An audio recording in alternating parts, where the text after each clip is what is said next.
We'll just throw it open. I dropped the ball. Really? We weren't laughing Yeah, it's tough up here. Should never eat that. Okay, we'll throw it open to questions for Coach Eliot. All right. DJ, your defensive line is obviously a strength. It looks like it's a little thin in the secondary. What can the guys up front do to help take the pressure off those guys that they're kind of learning things? Well, Florida State, our strength at times was our defensive line too. So we had certain schemes that we had designed that maybe put more pressure on them and less pressure on the secondary. What are you going to be looking at when they get it out there on the field for the first time? Are there be certain things you're going to be looking for right away? Well, we've only had them for 15 days, so I still need to figure out what our strengths and weaknesses are and how we're going to adjust off of that. So the main thing that I'm going to be looking for is what the players can do and how we can use them.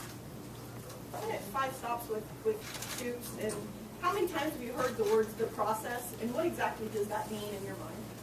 Well, the process is day to day. It's not just the game.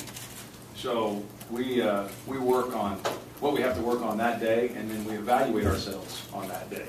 So when he says we're concentrating on the process and not the outcome, it's what did we do that day, or maybe that rep, or maybe that meeting to make ourselves better. And then the outcome will fall into place. Is that something you've been preaching since you've known him, or is that a new thing? No, he's been that way since I've known him. He's a day-to-day guy. DJ, how do guys like Corey Brown and Miles Simpson fit into your defense, and what do you think they can do best to help you? Well, I think that the two of those guys are different. One's bigger and one's a little bit smaller and more agile. But we've got ways to use both types of backers. We've got ways to use guys when we're playing heavy run teams, and we have ways to use backers when we're playing heavy pass teams. And both those guys have different skill sets. Can you talk about your impression of Avery when you first saw him and what you see now, a few months later, having seen him on the field?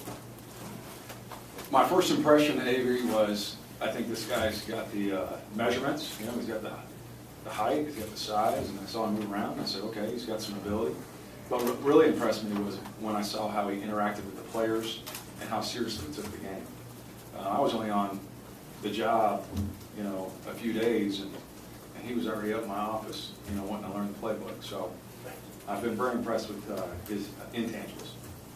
How healthy is Dante Rump, and as far as you can tell, and what kind of expectation do you have for him? I think Dante's close, and we're expecting big things from him, and he'll be ready to go by the game. Coach, what's your impressions of this area? Of Lexington? Lexington. Oh, I love it. It's been fantastic. My wife loves the community. Supposedly we have hot summers, but I haven't seen them yet. So, so we've loved the summer, and we've really enjoyed the off season. We partaked in all the Lexington and Kentucky, social life. We went to the Kentucky Derby. We went to Keeneland. My kids are in Little League sports, and it's been fantastic. How much do you need? Obviously, Mark said he thinks they'll be here, but do you need those two guys who kind of holding out on Lewis and Willis, especially in the secondary? I think, we need everybody. And so, we're going to find what we have, and we're going to make our adjustments off of that, but we need everybody. Coach, can you talk about each level of your defense and maybe what concerns are most at each spot? Each level, I think the defensive line, like I've mentioned before, is the furthest along right now. And we just need to continue to get better and continue to develop more depth there. And then at linebacker, we've got to make sure that we're not only making plays, but the linebackers are the quarterbacks of the defense, so that they're making the right checks and the right adjustments. And then in the secondary, we need to improve fundamentally. If you had to have one strength, is it always D-line that you would prefer to have the strength of the team? No, I've coached on different teams where we had different strengths, but you know, having 4 good defensive linemen is important. You don't have to cover somebody if they sack them, you know what I mean? So it goes a long ways. Coach, what's been the biggest change for you moving from a position coach to a coordinator? Well, I guess it's, instead of being responsible for 8 guys, being responsible for 30-some guys.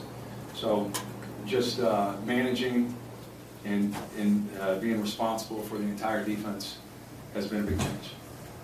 What do you hope Zadarius picked up over the summer? And what are you going to be looking for when you get out there on the field with him, see if he did something over the summer that shows you he has progressed?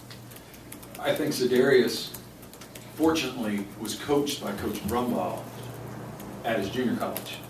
So he kind of came in ahead of the rest of the group. So I'm hoping to see him even go to that next level. You know, I think you could tell in the spring that fundamentally he was ahead of the rest of the guys. But I want to see him even go to that next level where he becomes a great player. Couple more, anybody? What is it, you've talked about Brumbaugh a lot, coaching the way that you and Stoops like to coach. What is it you like about his style, and what does he bring to the team? Well, Coach Brumbaugh played at Auburn for a defensive line coach named Pete Jenkins.